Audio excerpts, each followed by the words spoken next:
Film ini diawali dengan podcast yang dilakukan dua orang pria. Mirip-mirip podcast zaman sekarang ya, hanya saja mereka membahas tentang hal-hal konyol yang mengerikan. Ya istilahnya dark joke lah. Seperti ketika mereka melihat sebuah video yang sok-sokan membawa samurai untuk berlaga di depan kamera.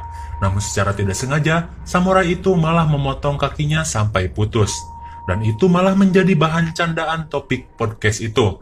Dan mereka berbicara, ya seharusnya anak itu tidak bersedih karena videonya ditonton jutaan orang dan menjadi trending. Banyak duit dong sambil ngakak. Dua orang podcast itu bernama Wallace dan Teddy.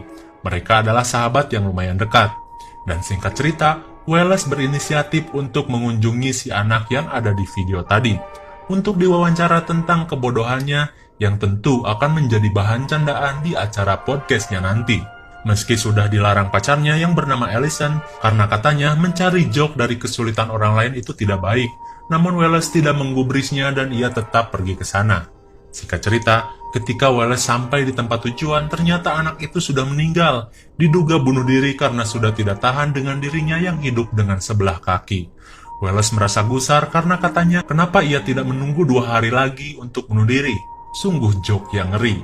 Kemudian, ia menelpon manajernya karena ia tidak bisa mewawancarai orang yang sudah mati. Lalu ketika ia sedang berada di sebuah bar, tiba-tiba ia melihat sebuah catatan di WC yang bertuliskan tentang curhatan seorang kakek tua di pelosok Kanada. Ia mengaku mempunyai sebuah cerita yang bagus untuk di-share, dan memerlukan sebuah media untuk meliput kisah yang paling menakjubkan itu. Wallace pun seketika tertarik melihat tulisan itu, dan ia berpikir daripada ia kembali ke Amerika dengan tangan hampa, setidaknya ia mendapat sebuah cerita yang menarik untuk dibawa pulang.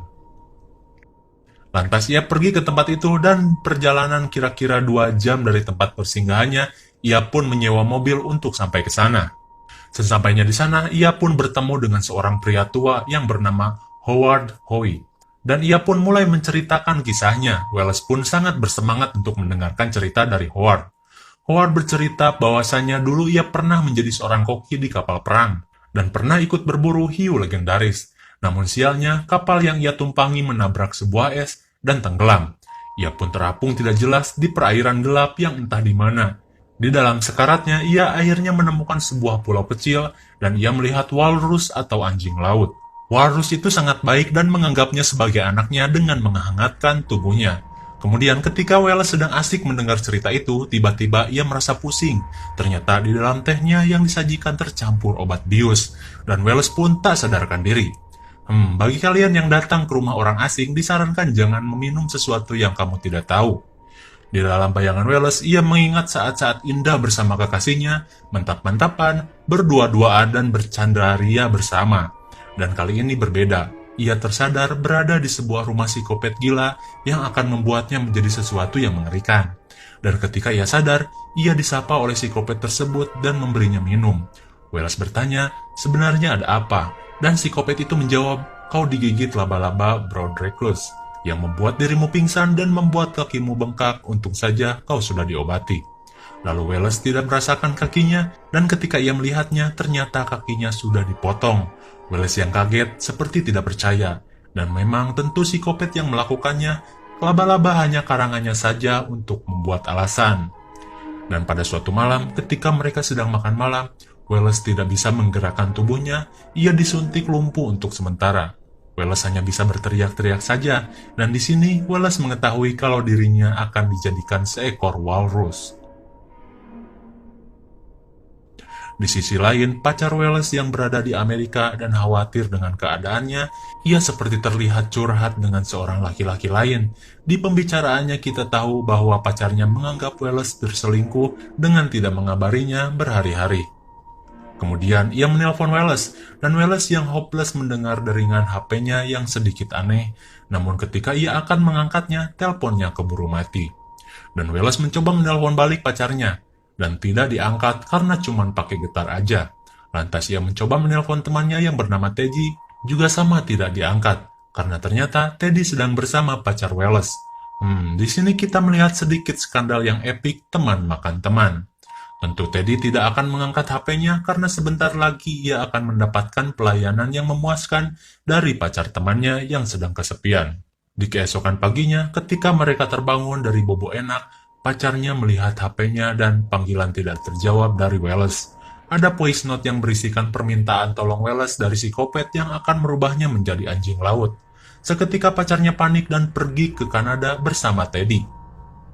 Di sisi lain, Wallace kini sedang dipermak menjadi walrus, dengan dipotong-potong dan dijahit-jahit sesuai desain yang tertera. Rancangan menjadi walrus kini dikerjakan psikopat itu, dan pada akhirnya Wallace menjadi anjing laut seutuhnya yang terbuat dari kulit-kulit manusia, dan nyatanya taring walrus terbuat dari tulang betis Wallace. Ia diikat dan diperlakukan layaknya walrus. Kemudian Wallace diseret masuk ke dalam air karena katanya anjing laut harus bisa berenang. Dan ketika Wallace ditarik masuk ke dalam air, ia pun merasa kesulitan dengan tubuh barunya dan ia pun tenggelam. Ketika di dalam air, ia melihat ada bangkai walrus yang lain dan tentu terbuat dari manusia. Ia kaget karena ternyata bukan hanya dirinya korban satu-satunya, dan banyak sekali korban sebelum Wallace yang dibedah-bedah di tempat itu. Di sisi lain, Teddy dan Allison yang sedang sibuk melacak keberadaan Wallace, ia mencari ke kantor polisi dan ke tempat penyewaan mobil, namun hasilnya nihil. Namun ia mendapat sebuah pencerahan dari seorang detektif aneh yang katanya dulu ia pernah mencari tahu tentang pembunuhan berantai. Dalam 10 tahun, ia terus mencari kasus ini, namun tidak pernah terpecahkan. Katanya, mayat-mayat dari hasil pembunuhan itu selalu dalam keadaan aneh, dengan kaki yang dipotong dan tangan yang dijahit ke badan. Lalu di mulutnya pun sudah terpasang taring panjang yang terlihat seperti taring walrus. Dan ternyata setelah diteliti itu terbuat dari tulang betis korban. Ia pun kembali akan mengungkap kasus ini bersama mereka berdua. Di sisi Wallace, kita melihat psikopat itu sedang berbicara kepada Wallace yang sudah menjadi walrus. Ia berbicara tentang kecintaannya terhadap walrus yang dulu pernah menyelamatkan hidupnya. Lalu Wallace pun diberi makan ikan. Mau tidak mau karena Wallace pun lapar, ia pun memakan ikan itu mentah-mentah layaknya anjing laut. Dan psikopat itu merasa senang karena Wallace sudah semakin mirip dengan walrus. Di hari berikutnya, kita melihat Wallace sedang belajar berenang bersama dengan psikopat itu. Ia berenang sambil bercerita, ternyata dulu psikopat itu waktu terdampar, ia terpaksa harus membunuh walrus yang menyelamatkannya untuk bisa makan dan bertahan hidup. Dan ternyata psikopat ini merasa bersalah seumur hidupnya dan ingin membuat walrus yang diberi nama Mr. Tusk itu hidup lagi. Entahlah, emang pikiran psikopat udah gila dan gak rasional, jadi jangan terlalu difikirkan. Kembali ke sisi Allison, ia bersama Teddy dan detektif aneh itu mulai mencari dan menelusuri jejak Wallace. Ia melihat mobil Wallace yang tercebur ke dalam air dan diduga dibuang dengan sengaja. Jelas mereka semakin dekat dengan Wallace dan mereka mengambil senjata karena kita tahu psikopat selalu kuat. Kemudian ketika mereka sudah menemukan tempat persembunyian psikopat itu, mereka mulai mendengar suara teriakan-teriakan aneh dari dalam rumah itu, dan ternyata itu adalah Wallace dan psikopat yang sedang bertarung. Hanya saja uniknya psikopat ini memakai baju walrus dan bertarung seperti walrus. Ia mengatakan bahwa dulu Mr. Tusk atau singa laut yang ia bunuh, ia tidak memiliki kesempatan untuk bertarung dengan dirinya yang sudah membunuh dan memakannya. Dan kini ia mau Wallace bertarung sebagai Mr. Tusk dan melawannya. Ia harus bertarung atau dia akan mati. Dan meski Wallace menang, ia tidak akan pernah menjadi manusia kembali. Lalu dengan amarahnya, Wallace menusuk kaki dengan taringnya dan menusuk dada psikopat itu berkali-kali menggunakan taringnya.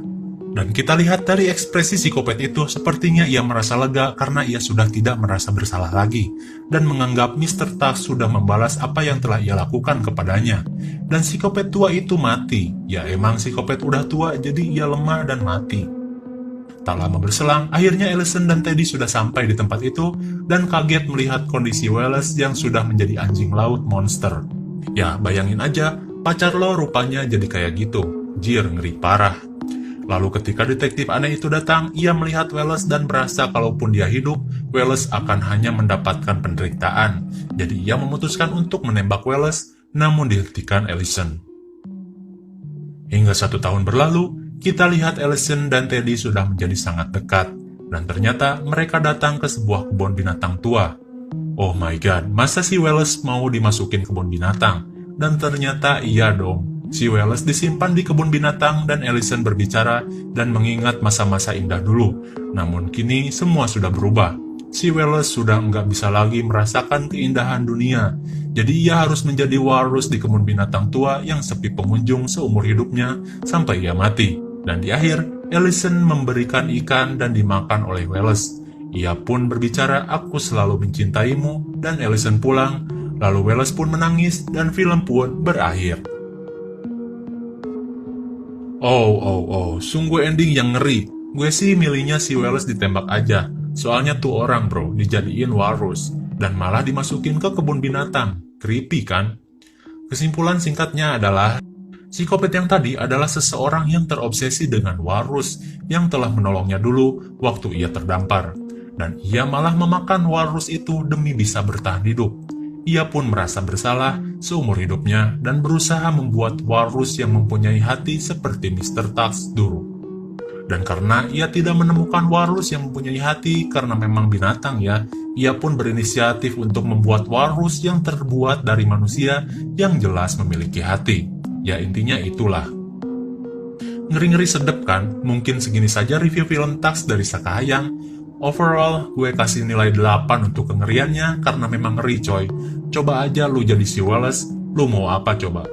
Kalau untuk ceritanya, sih 6,5 cukup ya. Oh ya, jika kalian menonton film ini sampai akhir credit scene, di sana ada sebuah pembicaraan podcast yang menceritakan walrus yang terbuat dari manusia dan dibikin joke. Ngeri sih candaannya yang berakibat fatal juga kepada si Wallace dulu, istilahnya dia mendapatkan karma lah.